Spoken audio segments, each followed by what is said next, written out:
Good day mga ka-B1 Moto and welcome to another vlog. For today's video is pag-uusapan natin is tungkol dun sa lumabas na balita regarding dun sa reflectorized BESS. Inimplemento last August 15, 2024 na ang nakalagay doon is pinagbabawal na ang lahat ng magmomotor ng within 6 PM to 6 AM na walang reflectorized BESS.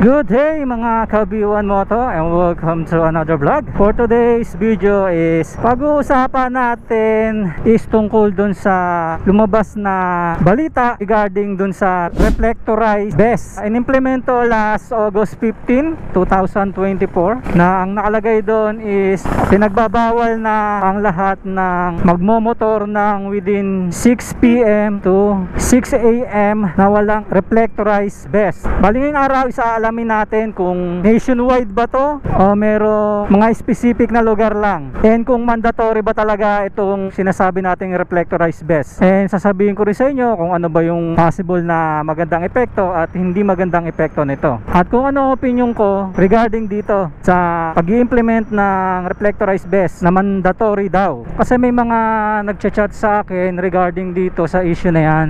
Tinatanong nila kung nationwide ba ang pag-i-implement ng BESS within 6 PM hanggang 6 AM in the morning. According to Provincial Ordinance number 325 is hindi po siya nationwide, pero po is mandatory po siya dahil mayroong mga specific na province ang nag-implement nito as provincial ordinance nila. Ito is some part of Norte dito sa Luzon. Ito yung mga probinsya ng mga Ilocos Sur, Ilocos Norte hindi ko pa sure, pero yung Ilocos Sur meron na po, and ang buong Pangasinan po. Ayan, once na dumaan po kayo sa mga road nila na hindi po kayo naka-reflectorized BESS is magkakaroon po kayo ng problema kasi huhulihin po nila kayo, bibigyan kanila ng warning sa first offense, and then magkakaroon po kayo ng violation. And after that is siguro hindi naman i-implement ng mga probinsya yan o municipality yan kung hindi naman talaga kailangan, lalo na't mandatory pa. Siguro sa probinsya nila maraming lugar na madidilim at maraming lugar na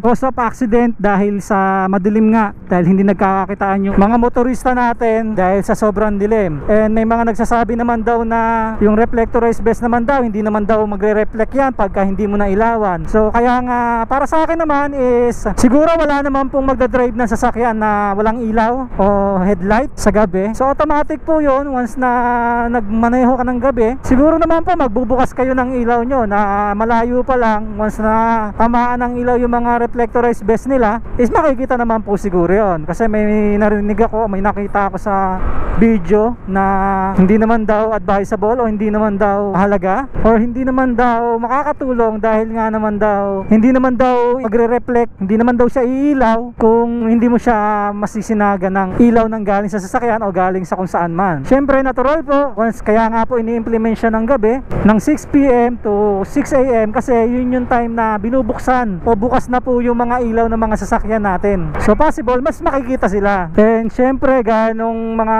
napapanood ko ng mga video na pumupunta ng Norte, meron kasi mga lugar doon, especially dyan sa Pangasinan, yung mismong main road nila o yung mismong national road nila is napakahaba po nun, tapos wala pong ilaw, talaga pong madilim. Marami na po akong nakitang na papuntang Norte na dumadaan ng Pangasinan, dumadaan ng Ilocos Sur, Ilocos Norte, na talagang sobrang didilim po ng mga daan doon. Ni ultimo yung mga national highway nila, national road nila, sobrang didilim po talaga. Kaya siguro nakita na local government na para sa safety ng lahat is ipatupad nila yung reflectorized na mandatory. So para sa akin is okay lang naman kasi hindi naman siya makakaabala para sa akin lang maliit lang naman siya, pwede mo siyang itupiin and then makakatulong pa naman din talaga sa'yo yun. Ako totoo lang, gusto ko rin bumili noon once na gabi, and yung mga gamit ko na binibili lalo na pag bumabiyahe ako, gaya ng mga kapote ko, yung mga matitingkad na kulay talaga ang binibili ko. pati sa helmet ko, yung mga makukulay na pag tinamaan ng ilaw mapapansin ako. Hindi ako bumibili ng mga pure na black na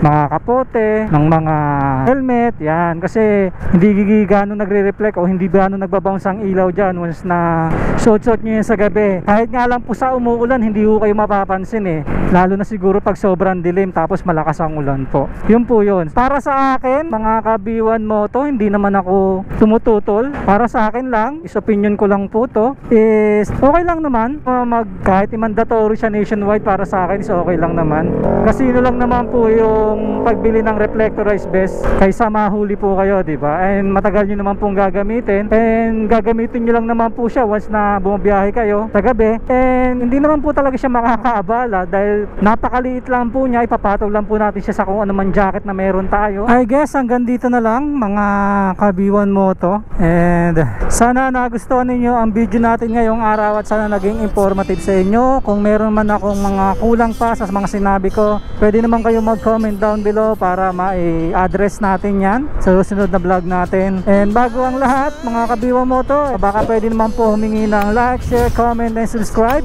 kung mahilig kayo sa mga ganitong klase ng vlog. And always remember mga ka-B1 Moto, pray before you ride, ride safe, God bless, B1 Moto out, bye bye.